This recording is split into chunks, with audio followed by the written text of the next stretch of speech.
Advocate মাহবুব Rahman Ismail sir এখন আপনাদের সামনে গুরুত্বপূর্ণ বক্তব্য নিয়ে আসছেন।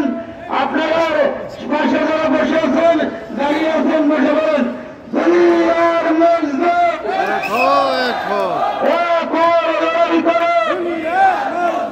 দুনিয়ার মজদুর লড়াই লড়াই লড়াই চাই, আবু সাইদ মুক্ত, শেষ হয়নি যুদ্ধ, আবু সাইদ মুক্ত, শেষ হয়নি যুদ্ধ।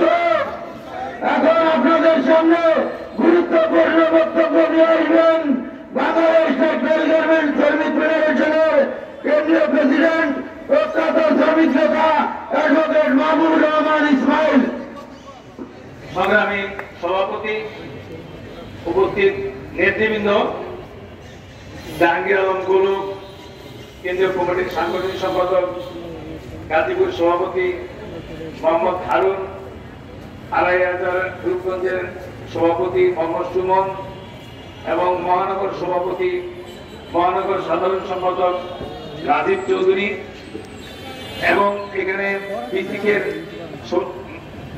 মামুন আছেন, সভাপতি সেক্রেটারি নেতৃবৃন্দ আছেন, আমাদের শ্রমিক ভাই বোনরা আছেন এবং নদীর উপর থেকে অনেকে পাটেক্সের ভাই বোন এসেছেন।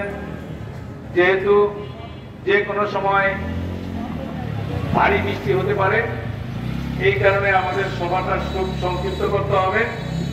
আমরা সভা শেষে আমরা একটা মিছিল করব শহরে, এই কারণে আমাকে এই অনেক নেতৃবৃন্দ এখানে বক্তব্য দেওয়ার কথা।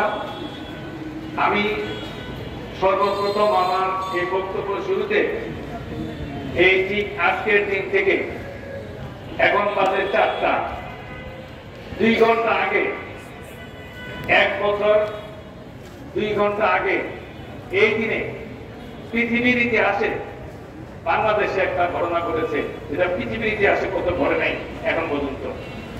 একটা দেশের সরকার প্রধানমন্ত্রী কিভাবে হেলিকপ্টার দিয়ে পালায় এবং তার সাথে তার কাউয়াকাদের, তার নানা এসিস্ট্যান্ট, তার চেলা চামুন্ডা, তার পরিবার, ছেলে মেয়ে জামাই, বংশ এবং তার দলীয় যে সমস্ত লোকজন আছে সবাই একসাথে তারা বাংলাদেশ থেকে পলায়ন করে এবং বাংলাদেশ থেকে পলায়ন করে বেশি দূর যায়নি, পলায়ন করে বাংলাদেশের সীমান্ত পার হয়ে আমাদের পাশের দেশ, যারা আমাদের বন্ধু বলে, বন্ধু দেশ, সেই বন্ধু দেশের কাছে যে একটা পলাতক ফ্যাসিস্ট সেখানে আশ্রয় নিয়েছে।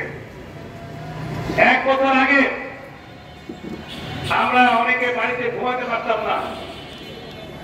1 বছর আগে বিশ্ববিদ্যালয়ের ছাত্রাবাসে গুলি করা হয়েছে, শ্রমিক মিছিলে গুলি করা হয়েছে। 1 বছর আগে প্রাইভেট বিশ্ববিদ্যালয়ে ছাত্রীদের গুলি করে হত্যা করা হয়েছে, গলা কাটা হয়েছে, অনেককে গুম করা হয়েছে। যারা আন্দোলন করে তাদের বিরুদ্ধে মারণাস্ত্র ব্যবহার করা হয়েছে, হাত পা ভেঙে দেওয়া হয়েছে, বুকে গুলি চালানো হয়েছে এবং মিথ্যা মামলা দিয়ে শত শত হাজার হাজার মানুষকে জেলে আটক করেছে, শারীরিকভাবে নির্যাতন করা হয়েছে, অত্যাচার করা হয়েছে এবং ওই ফ্যাসিস্টের হাত থেকে 117 জন শিশু তারা রক্ষা পায় নাই। 4 বছরের শিশু, তাকেও গুলিতে প্রাণ দিতে হয়েছে। ফ্যাসিস্ট সরকারের শেষ সময়ে রাস্তায় আমরা দেখেছি নির্বিচারে পুলিশ মানুষকে গুলি করে হত্যা করেছে এবং তার সন্ত্রাসী বাহিনী আওয়ামী লীগ, ছাত্রলীগ, যুবলীগ মানুষকে গুলি করে হত্যা করেছে। এই ফ্যাসিস্ট সরকার তার পতন ঘটার আগে হেলিকপ্টার দিয়ে উপর থেকে মানুষের উপর আন্দোলনকারীদের গুলি করেছে। আমরা দেখেছি সব। আমাদের শ্রমিক এলাকায় আসলে আমাদের পণ্য শ্রমিককে একটা ভ্যান গাড়ির মধ্যে দড়ি দিয়ে বেঁধে পেট্রোল ঢেলে আশুলিয়া থানার মধ্যে 15 জনকে আগুনে পুড়ে 15 জন শ্রমিককে হত্যা করেছে।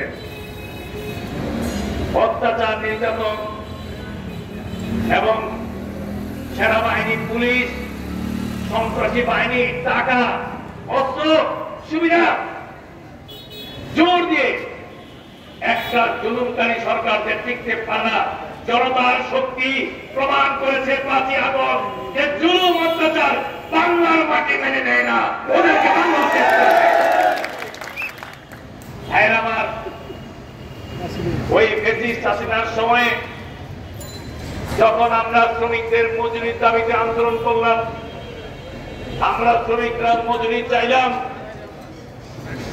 আমাদেরকে 16,000 টাকার মতো মজুরি দিতে হবে।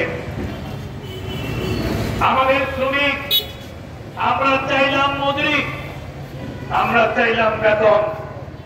কারণ কি? আমাদের যে বেতন দেওয়া হতো সেই বেতনে জিনিসপত্রের দাম বেড়ে যাওয়ার কারণে ওই বেতন দেওয়া আর পরিবার পরিজন চলে না, ঘর ভাড়া দেওয়া চলে না। এই কারণে বেতন বৃদ্ধির কথা বলা হলো। আর বেতন বৃদ্ধির কারণে দাবি আন্দোলন করতে যে গাজীপুরে আমাদের 4 জন শ্রমিককে গুলি করে হত্যা করলো ফ্যাসিস্ট সরকার। মিরপুরে তার ছাত্রলীগ, মিরপুরে ছাত্রলীগের, যুবলীগের নেতারা কাঁটা রাইফেল নিয়ে শ্রমিকদের উপরে গুলি শুরু করলো আন্দোলন দমন করার জন্য। আমাদের নামে মামলা দেওয়া হলো, মিথ্যা মামলা। কারণ আমরা যদি আদালতে মামলায় ওয়ারেন্ট মুক্তি হাজিরা দেই তাহলে শ্রমিকদের আর নেতৃত্ব দেওয়ার লোক থাকবে না। এই কারণে আমাদের নামে মামলা দেওয়া হলো। এক একজনের নামে 8-10টা মামলা দেওয়া হলো, সন্ত্রাসী মামলা দেওয়া হলো। আমরা এই মামলা হামলা সহ্য করে শ্রমিক আন্দোলনকে ধীরে ধীরে আমরা এই ফ্যাসিস্ট সরকার এক দফার আন্দোলনে আমরা মিলিত হয়ে গেলাম। ছাত্র আন্দোলনের সাথে আমরা যখন দেখতে পেলাম, শ্রমিক যখন দেখতে পেল পূর্ব থেকে বৈষম্যের মুক্তির জন্য আন্দোলন করে কারা, বৈষম্যের শিকারে যারা পরিণত হয়, শ্রমিকেরা বৈষম্যের শিকার হয়। এই কারণে শ্রমিক বৈষম্য মুক্ত চায়। আমরা শ্রমিকেরা বছরের পর বছর যখন বৈষম্য মুক্তের আন্দোলন করে আসছি, আর যখন ঢাকা বিশ্ববিদ্যালয় সহ বিভিন্ন বিশ্ববিদ্যালয়ের ছাত্র ছাত্রীরা বৈষম্যের জন্য কোঠা বিরোধী আন্দোলনে ছাত্র ছাত্রী যখন বৈষম্যের জায়গায় চলে আসতো, তখন ছাত্র আন্দোলন আর শ্রমিক আন্দোলন এক কাতার হয়ে গেল।